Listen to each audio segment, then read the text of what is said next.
안녕하세요, 구독자 여러분. 구독과 좋아요는 채널 운영에 큰 힘이 됩니다. 안녕하세요. 저는 20대 중반 여자로 최근 약혼했었던 예비 신랑과 파혼을 한 상황입니다. 예비 신랑도 그렇지만 예비 시어머니도 사람을 급 나눠서 파악하고 돈이며 경제력만 따지는 속물인 것을 알고 손절을 하게 되었는데요. 현재 본인들의 처지가 궁해지자 그냥 해본 소리라며 매달리며 난리가 난 상황인데 이미 어떤 인간들인지 저도 파악이 됐으니 앞으로는 신경을 쓰지 않고 살아가려고요. 오늘 어머님이 갑자기 나한테 기니 할 말이 있다고 찾으시네? 혹시 뭐 나 잘못한 거라도 있나? 뭐 별건 아니고 그냥 당신이 고집 부리는 것 때문에 그러실 거야.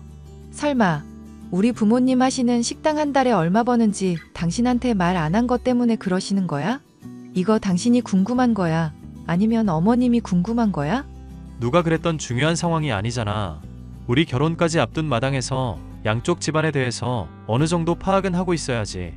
나는 우리끼리만 서로 알면 충분하다고 생각하는데 부모님이 뭐 빚 있다고 쳐도 우리한테 물려주실 것도 아닌데 그런 게 왜 중요해? 혼수라든가 예단 같은 거 할 때 규모를 어느 정도 맞춰야 한다고 하니까 그러지. 따지고 보면 당신이 지금 1억 있다고 해도 장인어른이랑 장모님 빚이 10억이면 무슨 소용이 있겠어? 그런 거 알려고 하는 쪽이 유별난 거야. 악착같이 감추는 게 유별난 거야? 이 문제 내가 분명히 당신한테 사귀기 전부터 말을 했었잖아. 우리가 서로 좋아서 사귀는 거니까 각자 부모님의 말이며 영향 같은 건 고려하지도 말자고. 그리고 부모님이 그걸 말씀 안 하시는데 캐묻기라도 하라는 거야? 나도 당신한테 내가 오픈할 수 있는 건 다 오픈했어. 그만하자. 당신이랑 얘기하면 내가 비상식적인 사람이 되는 것 같으니까. 이제 우리 월급 버는 걸로 평생 동안 저축하면 어디까지 갚을 수 있을지, 어떤 집이 좋을지 계산 좀 하려고 했었는데 그게 그렇게까지 프라이버시 침해하는 잘못인 줄은 몰랐네. 약혼식을 할 때만 해도 각자의 경제적 상황에 대해서 그렇게까지 파고들지 않으려던 남자친구였지만 약혼을 하고 결혼식 얘기도 슬슬 나오기 시작하고부터는 사람이 달라진 것처럼 굴었는데요. 저의 재산만이 아니라 부모님의 재산도 얼마인지를 은근슬쩍 물어보고 파악할 것을 종용하니 저도 슬슬 인내심의 한계가 오던 상황이었습니다. 부모님은 제가 재산이 많고 적은 것에 따라 흔들리지 않기를 바란다고 가게를 운영하면서 매출이 좋은지 빚이 얼마나 있는지 등의 일체를 말씀해주지 않으셨기 때문이죠. 예, 그쪽 집안이랑 약혼식이나 한 마당이라지만 이런 얘기는 좀 해야겠다. 그 시어머니 될 분이랑 사위 될 사람 솔직히 너무 유별난 거 아니니? 음식점 하는 사람이면 하루하루 매출이 다르다 정도로 말하면 되는 거고 이렇게 말하면 굳이 파고들지 말란 말로 이해를 해야 하지 않아? 그런데 이걸 자꾸 꼬치꼬치 캐물어 따지는 저희를 모르겠구나. 내가 감추고 있으니까 정말 뭔가 있을 거라고 생각을 하나 봐. 이것 때문에 자꾸 분위기 안 좋아지고 어머님은 어머님대로 압박 줘서 미치겠다 정말. 엄마랑 아빠 한 달에 얼마 버는지 솔직하게 말해주면 안 돼? 그냥 한 달에 버는 돈 모르겠으면 어지간한 월급쟁이 연봉만큼 번다고 대답하렴. 아니면 차라리 못 번다고 대충 둘러대기라도 하던가. 못 번다고 또 굳이 거짓말을 할 건 없지 않아? 잘 번다고 하면 얼마 버는지부터 계속 꼬치꼬치 따져 물을 것 같아서 하는 말이다. 괜히 돈 관계로 지저분하게 결혼하기 전부터 얽히기 싫으면 그냥 못 번다고 말하는 게 낫지 않겠니? 설마 하니 못 번다고 하면 파혼이라도 하자고 할까 봐? 에이, 기훈 씨가 그럴 사람이야? 사람 안 맞는 거 식장 들어가면서 알게 되고 신혼여행 가면서 또 알게 된다잖니. 당장에야 약혼까지 했으니 마음 잘 맞는다 생각할 수 있다지만 그게 언제까지고 그러리란 보장 있어? 괜히 나중에 귀찮을 일 만들지 말고 그냥 벌이 시원찮다고 말하렴. 엄마의 말을 처음 들었을 때야 굳이 거짓말을 할 필요가 있나 싶었고 딱히 그러고 싶은 마음이 들지는 않았는데요. 예비 시어머니까지 나서서 저의 부모님이 얼마나 버시는지 궁금해하는 모습을 보니 못 번다는 엄마의 말을 그대로 전할까 싶기는 했습니다. 저야 부모님이 얼마나 버시는지 알 도리가 없으니 그렇게 말한다고 하더라도 딱히 거짓말은 아니겠다 싶었고요. 아가, 내가 시간이 많이 바쁜데 보는 건 다음에 보자꾸나. 네, 어머님 편하신 대로 하시면 될 것 같아요. 내가 왜 보자고 했는지는 안 궁금하고? 하실 말씀이 있으시다고 들었는데요. 그게 어떤 내용인지는 자세히 얘기를 안 해주셨어요. 내가 너 보자고 한 건 그냥 사돈들 걱정이 되기도 하고 해서 요즘 요식업계가 영 매출도 떨어지고 전반적으로 경기가 좋지 않다고 들었거든. 그래, 찾는 손님들은 꾸준히 있으시고 일손 부족해서 직원 여러 쓰는 거 보면 사람은 많은 것 같아요. 그게 사람이 반짝 많은 게 아니라 꾸준히 많아야 하지 않니? 밤늦게까지 영업하시는 것 같은데 주류 판매량은 괜찮으시고? 죄송한데요. 어머님이 지금 궁금하신 내용이 뭔지 모르겠어서요. 제가 가게 사정을 빠삭하게 아는 건 아니라서 다 답변을 드리기가 애매한데요. 예, 넌 지금 내가 무슨 가게 점검이라도 하는 줄 아니? 그냥 사돈 양반 어렵다고 하시면 좀 도와드리기도 하려 그런 거지. 그리고 이런 얘기를 자식인 네가 알지 또 누가 알아? 사실 엄마가 최근에 벌이가 좋지 않다고 푸념하시는 거 듣기는 했었어요. 그렇다고 하시면 한 달에 얼마 정도 버시는데 그런 것까지 내가 상세하게 알아야 사람들 데리고 놀러 가든지 말든지 할 거 아니야. 거기까지는 저도 잘 모르겠네요. 꾸준히 찾는 사람들도 점점 줄어들고 있는 것 같기는 하더라고요. 그래, 무슨 이야기인지는 잘 알겠다. 추궁인지 걱정인지 질문인지도 알 수 없는 예비 시어머니와의 문답을 거치고 나니 진이 절로 빠졌는데요. 이 일이 있은 후부터 예비 시어머니와 예비 신랑이 이상할 정도로 자주 식당을 방문하더군요. 아침, 점심, 저녁 한창 바쁠 시간에 방문을 해서 사람들이 얼마나 오나 체크를 하는 느낌마저 받을 정도였죠. 당신 부모님 말이야. 너무 금전 감각들이 없으신 거 아냐? 지금보다 적어도 메뉴들 2배는 돈 더 받아야 마진이 남겠는데. 갑자기 그게 무슨 소리야? 마진이라니? 그리고 가게 얘기가 뜬금없이 왜 튀어나와? 아니, 뜬금없이 하는 게 아니라 그래도 양쪽 집안 경제적인 수준이라는 건 맞추는 게 좋잖아. 아무리 크게 가게를 하고 있다고 해도 순이익이 작아버리면 그건 좀 실속이 없는 거거든. 그러니까 지금 당신이 무슨 얘기를 하는지 모르겠다고. 엄마가 셈에 좀 밝은 편이고 내가 또 경영학 전공자잖아. 대충 계산을 때려보니까 지금보다 2배 정도는 더 벌어들이셔야 우리 집안 수준이랑 좀 맞을 것 같아. 와, 당신 진짜 어이가 없다. 그럼 최근에 자주 어머님이랑 가게 방문했었던 게 가게 매출 계산하려고 그랬던 거야? 사람이 걱정되는 마음으로 호의를 베풀면 그냥 좋게 좀 받아. 뭐 그렇게 꼬치꼬치 따지고 그래. 결과만 좋으면 됐지. 결과고 자시고 간에 이런 문제로 얘기하는 게 난 어이가 없어서 그렇지. 우리 부모님 나 대학 보낼 때까지 키워주시면서 돈으로 나 힘들게 하신 적 없는 분이야. 설령 그렇다고 쳐도 집안 수준을 맞춰야 한다는 게 무슨 말인지 이해가 안 간다. 당신 원래 이렇게 속물인 사람이었어? 당신 생각을 잘하고 말을 하는 게 좋을 것 같다. 예전에 나랑 마음 잘 맞고 말 잘 통한다고 했었지? 그런 것도 결국은 살면서 누린 것들이 비슷한 수준이라 그런 거야. 돈이라는 게 얼마나 중요한지 정도는 좀 새겨놔야 하는 거 아냐? 결혼할 사람 경제관념이 이 정도 수준이라면 실망스러운데. 당신이 내 경제관념 걱정 안 해도 적금 꼬박꼬박 부으면서 나는 알뜰살뜰 잘 살고 있거든. 부모님이 얼마 벌고 못 벌고 이런 문제로 얘기가 나온다는 것도 어이가 없다. 왜? 그럼 우리 부모님이 계속 못 벌고 이대로 살겠다고 하시면 파혼이라도 할 거야?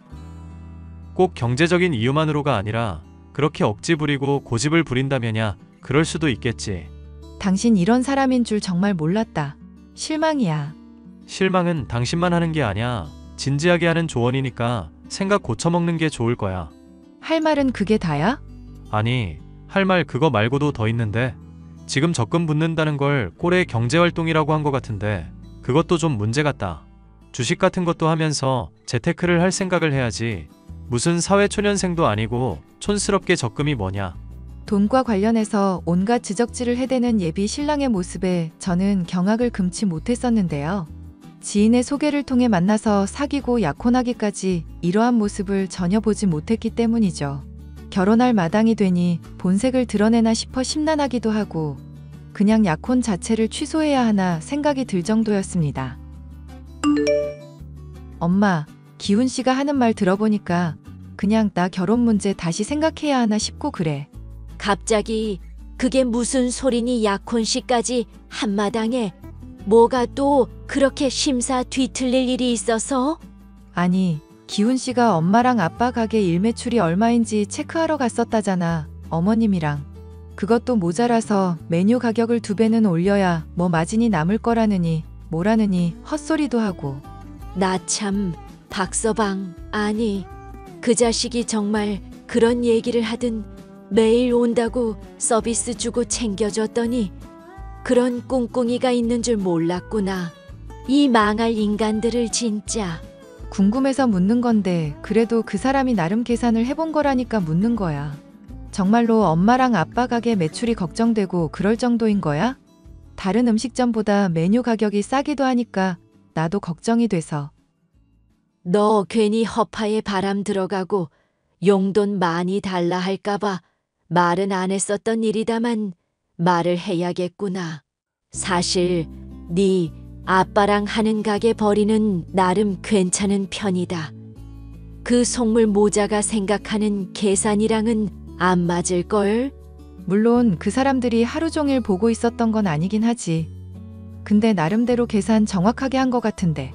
아마 건물 임대료까지 같이 계산을 했겠지. 그런데 가게 있는 건물이 네 아빠 거라서 임대료는 굳이 계산을 안 해도 된다. 뭐야? 그럼 우리 집 부자였었던 거야? 왜 그동안 나한테는 제대로 말을 안 했어? 애초에 부자라고 할 정도로 버는 건 아니고 너한테는 식당 우리 거라고 말했잖니. 건물이라고 있다 해봐야 식당 있는 게 다인데 그게 그거라 말 안 했다. 그 모자는 좀 생각이 다른 것 같다만. 엄마는 내가 파혼하는 거 어떻게 생각해? 너가 좋고 감당할 자신 있으면 결혼하는 거지. 엄마가 반대한다고 그게 말려질 일이니? 솔직히 말해서 결혼하기 전에는 돈 연연하지 않는 것처럼 굴었었잖아. 그런데 결혼할 마당 되니까 갑자기 이래서 나도 좀 많이 실망이거든. 벌써부터 이렇게 계산기 두드리는데 앞으로는 더 심해지겠다 싶기도 하고. 그런 걱정이 되면 애시당초 결혼은 안 하는 게 맞다. 나도 네가 그렇게 말해줘서 고맙기까지 하구나. 저는 엄마와 대화하면서도 예비 신랑과 예비 시모가 철저하게 계산을 했을지가 계속 떠올랐습니다. 겉으론 고상한 척 돈에 연연하지 않는 것처럼 굴더니 남을 걱정하는 척 호의를 베푸는 척 계산기를 두드려대는 모습을 보니 앞으로는 얼마나 더 심해질까 걱정까지 되더군요. 이런 대화가 있은 지 얼마 되지 않아 저는 예비 신랑에게서 또다시 황당한 얘기를 들을 수 있었는데요. 자신이 추천하는 주식에 투자하면 몇 배나 되는 수익을 거둘 수 있으니 대출이건 퇴직을 하건 자금을 최대한 장만하라는 얘기였죠. 나는 관심 없으니까 투자하려거든. 당신 혼자서 해. 와, 당신 이렇게 일생일대의 기회를 차버릴 거야? 내가 이거 어떻게 얻은 고급 정보인데. 그러니까 고급 정보고 뭐고 잘 모르니까 안 하겠다고. 나는 그냥 월급 꼬박 받으면서 받는 돈으로 만족할 수 있는 사람이야. 그러니까 당신이 평생 서민에서 못 벗어나는 거야. 됐다. 신분 상승할 수 있는 기회를 본인이 걷어차겠다는데 내가 뭐 어쩌겠냐. 뭐? 신분 상승할 기회를 걷어차? 그럼 내가 뭐 지금 노비 신분이라도 된다는 거야? 그냥 그런 맥락인가 보다 하고 이해하면 됐지. 뭘 또 따지고 들어? 막말로 내가 틀린 말한 건 또 없잖아. 현대사회에서 경제적인 차이로 수저 나뉘는 건 알고 있지? 아, 당신이 그래서 나보다 수저가 더 낫다 이 말이네? 미안하다만 우리 부모님도 벌만큼 버시거든요. 저번에도 말했지만 덩치가 크다고 전부가 아니야. 순이익이 얼마나 되는지가 중요한 거지. 이건 뭐 몰라도 너무 모르니까 설명하기도 힘드네. 결혼식 얘기 나오기 시작하니까 왜 이렇게 돈 얘기가 많아져? 됐으니까 이 문제로 더 말하지 마. 나 정말 짜증나려고 그래. 예비 신랑과의 말다툼을 끝낸 지 얼마 되지 않아 지긋지긋한 예비 시모로부터도 연락이 오더군요. 나다. 예비 시엠이. 우리 집 며느리는 아무나 못 드리는 거 알고 있지. 내가 아무리 생각을 해봐도 너가 그런 자격이 있는지 모르겠구나. 죄송하지만 어머님이 하고 싶으신 말씀이 뭔지 모르겠어요. 그러니까 이 집안에 어울리는 사람이라는 걸 너가 좀 증명해 줬으면 싶다는 말이잖니. 그리 어려울 건 없다. 네가 기훈이한테 큰 소리 친 거의 절반만 하면 되니까. 아, 제가 기훈 씨한테 부모님 형편 어렵지 않다고 했었던 얘기 말씀이신가 보네요. 내 말 아직 안 끝났다. 듣기부터 하거라. 우선은 한 달에 한 번씩 가족 해외여행 보내주고 용돈은 달에 200씩 줘야 한다. 피부과는 주에 한 번씩 정도면 충분하겠구나. 가능하겠니? 이 정도 가능하면 결혼 허락하마. 아니요, 불가능할 것 같으니까 댁 아들한테는 파혼하자고 전해주세요. 뭐 댁아들, 너 지금 맛이 갔어. 어디 감히 어른한테 말버릇이 그따위야. 그러는 당신들은 어디 나한테 태도가 이따위신데요? 모자가 쌍으로 돈 가지고 헛소리 해대는 거 더 듣는 것도 짜증나거든요. 보아하니 시어미니 자격증명이니 뭐니 하면서 저한테 아쉬운 소리 하고 싶게 만들 생각인가 본데 전 그럴 맘 없어요. 그러니까 댁 아들한테 파혼이라고 전해나 달라고요. 착각하지 마라. 너가 파혼이니 뭐니 결정하는 게 아니니까 돈 없고 찌질한 네 가족 꼴을 앞으로 감당할 자신이 없어서 우리 집안이 결정하는 거야. 알겠니? 아, 제가 아까 여행 보내는 거 불가능하다는 말을 그렇게 해석하셨구나. 미안한데 아줌마, 가게 입점한 건물 자체가 부모님 거라 아줌마가 생각하는 것보단 형편 넉넉하거든. 단지 돈 문제 가지고 쌍으로 찌질대는 모자한테 돈 쓰는 게 불가능하다는 뜻이야. 알아? 야, 이 미친년이 뭐가 어쩌고 어째. 너 당장 내 앞으로 튀어와. 남한테 튀어오라 말아 할 거면 가게에서 그간 받은 서비스나 토해내. 돈 많다는 것들이 오히려 더 독하다니까. 파혼을 선언하고 그간 겪은 스트레스를 되갚아줬더니 예비 시모는 아주 발광을 하더군요. 그런데 이런 통쾌한 일은 이것으로 끝이 아니었습니다. 확실한 정보라며 주식에 많은 돈을 투자했었던 전 예비 신랑이 어느 날인가 눈물로 호소를 해오더군요. 미안한데 나 정말 급전이 필요해서 그러니까 5천만 원만 좀 어떻게 안 될까? 당신이랑 나 이제 아무 사이도 아니거든? 갑자기 5천을 해달라고 하면 그게 어디서 튀어나와? 그래, 너 나한테 많이 실망한 것도 알아. 그런데 들어보니까 너 부모님 벌이도 괜찮으시다며. 5천만 원 정도 해주는 건 어렵지도 않을 거 아냐. 내가 그럴 이유도 없고 그러고 싶지도 않으니까 그렇지. 집에 밥 많이 남는다고 밥을 음식 쓰레기통에 버리진 않잖아. 사실 나 회사에서 쓸 돈을 잠깐 융통한 일이 있어서 그래. 감사 나온 상황인데 5천이면 어떻게든 해결할 수 있을 것 같거든. 융통 같은 소리 하고 있네? 회사 돈을 횡령해? 와, 이거 진짜 미쳤구나. 설마 주식하다가 돈 잃어버린 거야? 원래 주식시장이라는 게 변동이 좀 크잖아. 잠깐 묶어놓느라 힘든 상황인 거고 금방 좋아질 거니까 믿어주라. 응? 나 한 번만 숨 쉴 수 있게 좀 도와달라고. 제발 좀 부탁이야. 꺼져. 너 같은 속물의 그지 새끼한테는 한 푼도 줄 돈 없어. 잘난 엄마한테나 의논해 보셔. 야, 내가 이렇게 애원하고 있잖아. 도와달라고. 그 뒤로 전 예비 신랑은 주식을 제대로 말아먹었다며 몇 번이고 더 아쉬운 소리를 해왔습니다. 경찰에 신고를 하겠다고 으름장을 놓고서야 지속적인 연락으로 절 괴롭히는 일을 그만두었죠. 일이 이렇게 되고 보니 정말 속물적인 사람들이란 생각이 들었고 손절을 하길 잘했다. 생각이 드는 최근이네요. 마음 잘 맞는다.